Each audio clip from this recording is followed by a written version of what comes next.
Salut à tous les passionnés de foot, bienvenue sur la chaîne Planète Classico. Ce mercredi, c'est le grand rendez-vous, Barça versus PSG, version Ligue des Champions. Mais attention, derrière l'affiche et le spectacle attendu, il y a une autre bataille, plus discrète, celle de l'infirmerie. Dans cette vidéo, je vous emmène au cœur des absents, des doutes et des risques qui pèsent sur ce match. On y va. Commençons par le Barça. Les Catalans ne sont pas épargnés et les pertes sont sensibles. Joan Garcia, le gardien prometteur, sera opéré d'une lésion du ménisque interne au genou gauche et sera absent pour 4 à 6 semaines. Résultat, Wojciech Szczesny devrait retrouver la cage. Cette transition n'est jamais simple dans un match à enjeu. Gavi, le milieu étoile du Barça, souffre d'une blessure grave au ménisque interne du genou droit. Le club estime sa convalescence à 4 ou 5 mois. Autant dire qu'il manquera le choc de mercredi et plusieurs autres rencontres de haut niveau. Rafinha. Malgré son importance dans le couloir offensif, il est indisponible pour les prochaines semaines, blessure à confirmer dans certaines sources, d'autres absents divisés par incertain. Dans les effectifs de blessés, on retrouve aussi Fermin, Ter Stegen, qui figure dans la liste des absences confirmées. Côté incertitude, Baldé est mentionné comme incertain, mais pourrait être remplaçant. Retour encourageant. Une bonne nouvelle, Lamine Yamal, touché par une pubalgie, a repris et pourrait être aligné mercredi soir. De plus, Alejandro Balde, absent depuis fin août, devrait faire son retour dans le groupe, mais sans garantie de titularisation.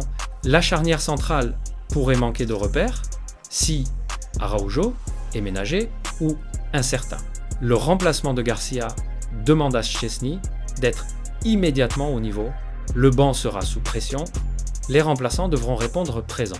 Le PSG, lui aussi, doit composer avec une longue liste de joueurs indisponibles ou incertains. Cette série noire pèse lourd. Marquinhos, le roc de la défense parisienne, est touché à la cuisse gauche. Il sera absent plusieurs semaines. Ousmane Dembélé, annoncé forfait, Dembélé souffre d'une lésion aux ischio-jambiers. Il ne sera sans doute pas du voyage à Barcelone. Désiré Doué, le jeune attaquant touché au mollet, n'est pas suffisamment remis et a été écarté du groupe pour ce match. Vitinha, remplacé contre Auxerre en raison d'une gêne musculaire, il apparaît comme incertain pour ce rendez-vous. Kvisha Kvaratskhelia, lui aussi sorti prématurément lors d'un match en raison d'un souci musculaire. Son état reste à confirmer. João Neves, le milieu portugais, souffre d'une blessure aux ischio-jambiers.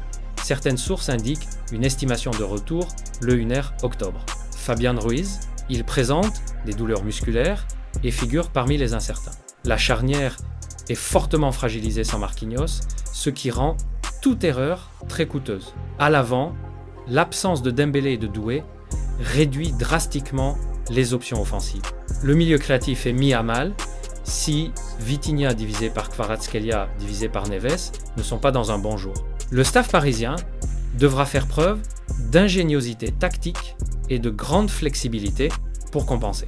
Un article rappelle que le PSG a rarement été aussi peu dangereux offensivement dans cette période d'absence multiple. Un autre souligne que cette hécatombe n'est pas anodine, mais que le club tente de la gérer avec les jeunes et des ajustements. Le PSG perd Marquinhos, son pilier défensif. Le Barça pourrait tenter d'exploiter les espaces derrière. Le Barça lui-même pourrait être déséquilibré si Araujo est limité ou absent. Le PSG doit compenser l'absence de jeunes moteurs, Nef, Vitinha, pour ne pas se faire submerger. Le PSG n'a plus Dembélé ni Doué. Il faudra des solutions alternatives ou un plan d'attaque collectif. Le Barça, même privé de Rafinha, compte sur Yamal pour dynamiser son jeu. Les remplaçants doivent être prêts à entrer et faire la différence. Le besoin d'un coaching intelligent sera plus fort que jamais. Substitution, changement de schéma, adaptation à l'état du match. Un match aussi chargé physiquement peut faire flancher les joueurs moins aguerris. Le premier écart, la moindre erreur, pourrait être fatal, avec beaucoup d'inconnus. Le mental et l'état de fraîcheur seront clefs. Voilà les amis, le décor est planté, des grands absents, des doutes, des paris tactiques et un choc où chaque détail comptera. Rendez-vous mercredi soir pour analyser les compositions, les faits marquants et voir qui aura su tirer profit des absences adverses. pense à t'abonner, liker, commenter, ta compo idéale. On se retrouve très vite pour le débrief. À bientôt sur la chaîne Planète Classico.